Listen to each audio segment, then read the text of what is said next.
বঞ্চিত শিক্ষক কৰ্মচাৰী সন্থা জিন্দাবাদ বঞ্চিত শিক্ষক কৰ্মচাৰী সন্থা জিন্দাবাদ এই জয় জ্বলিছে এই জয় জ্বলিছে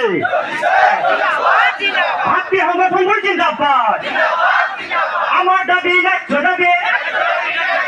আমাৰ দাবী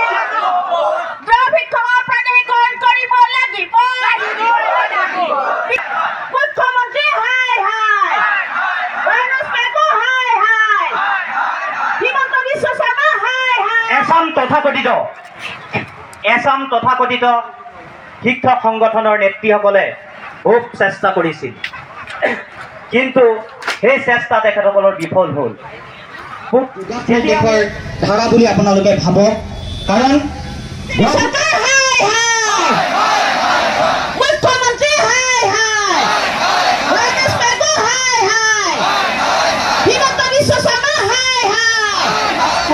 মুখ্যমন্ত্ৰী মহোদয়ক এটাই স্পষ্টকৈ কথা ক'বলৈ বিচাৰিছোঁ সেইটো হ'ল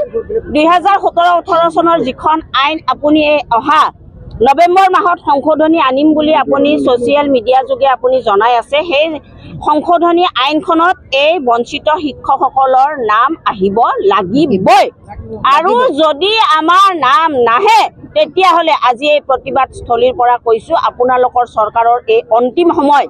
যেহেতু অহা 26ত আপোনালোকৰ নিৰ্বাচন আকৌ নতুনকৈ নিৰ্বাচন আহি আছে তেতিয়াহ'লে আমাৰ সন্থাৰ তৰফৰ পৰা চৰকাৰ সলনি কৰাত আমিও সহযোগ কৰিম কিন্তু অসমৰ পৰা হাজাৰ হাজাৰ শিক্ষকবিলাক যে ওলাই আহিছে আটাইবোৰ কিন্তু চৰকাৰী স্কুলৰ অৰ্থাৎ প্ৰাদেশিকৃত শিক্ষানুষ্ঠানৰ কৰ্মৰত শিক্ষক আটাইবোৰ অৰ্থাৎ চৰকাৰে যি পদ প্ৰাদেশিকৰণৰ কাৰণে 17 চনত যিখন আইন আনিছিলে সেইখন আইনৰ দ্বাৰা অসমৰ চৰকাৰী স্কুলবিলাক অৰ্থাৎ অসমৰ অসমীয়া মাধ্যমৰ শিক্ষানুষ্ঠানবিলাকক সম্পূৰ্ণৰূপে পেৰালাইচিছ কৰি দিছে এই শিক্ষকবিলাকক সম্পূৰ্ণৰূপে দৰমহা বন্ধ কৰি দিছে লগৰ শিক্ষকবিলাকৰ পদ প্ৰাদেশিকৰণ কৰি দিছে এওঁলোকক দৰমহা বন্ধ কৰি দিছে আমাৰ মাজত দুই শ্ৰেণীৰ শিক্ষক আছে এটা হৈছে এমালগেমেশ্যন হোৱা শিক্ষক আৰু এটা হৈছে বিদ্যালয়ত কৰ্মৰত কিন্তু দৰমহা নাপায় এই দুই ধৰণৰ শিক্ষকক আমি আমাৰ এটা দাবী বিনা চৰ্তে পদ প্ৰাদেশিকৰণ কৰিব লাগিব আমি আপোনালোক নিশ্চয় মিডিয়াই গম পায় যে আমি এই বছৰৰে আৰম্ভণিতে আমি ধাৰাবাহিক আন্দোলন কৰিছিলোঁ 8-10টা আন্দোলন কৰিছিলোঁ আজিৰ পৰা আমি ঘোষণা কৰিছোঁ যে আজিৰ পৰা আমি পুনৰ ধাৰাবাহিক আন্দোলন কৰিম হিয়াৰ মতো জুবিন গাৰ্গৰ আমি ন্যায় বিচাৰিছোঁ গৰিমা গাৰ্গৰ লগতে অসম ৰাইজৰ যি আশা সেই আশা আমি অসম চৰকাৰৰ ওপৰত আস্থা ৰাখি সেই ন্যায় যাতে সকলো ৰাইজে পায় আৰু তেখেতৰ আত্মাৰ সদ্গতি অৰ্থে আমি সকলো বঞ্চিত শিক্ষকে কামনা কৰিছোঁ আৰু আমি প্ৰথমে যিটো জুবিন ডাঙৰীয়াৰ হৈ আমি শ্ৰদ্ধাঞ্জলি জ্ঞাপন কৰিছিলোঁ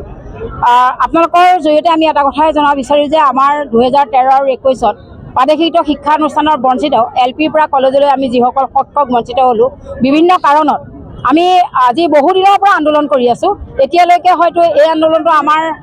70বাৰমান আন্দোলন হ'ব কিন্তু আমি এনেদৰে আন্দোলন কৰাৰ পাছতো চৰকাৰে এই কথাটো আমাক গুৰুত্ব দিয়া নাই আমি বহুবাৰ মাননীয় মুখ্যমন্ত্ৰী মহোদয় আৰু শিক্ষামন্ত্ৰী আৰু বিষয়বিয়াৰ লগত আলোচনা কৰিছোঁ আলোচনাৰ অন্তৰত আমাৰ কথাটো আলোচনা কৰিম বুলি তেখেতসকলে কৈছিলে কিন্তু আমি আজি 10 দিনমানৰ আগতে আমি শিক্ষামন্ত্ৰী মহোদয়ক লগ কৰিলোঁ তেখেতে কৈছে যে 2013 আৰু 21ত যিখিনি বাদ পৰিলে সেইখিনি বাদ হৈ গ'ল কিন্তু আমি এই আন্দোলনস্থলীৰ পৰা এটা কথাই জনাব বিচাৰিছোঁ মাননীয় মুখ্যমন্ত্ৰী মহোদয় আমি শিক্ষামন্ত্ৰী মহোদয়লৈ আৰু কোনো আশা নকৰোঁ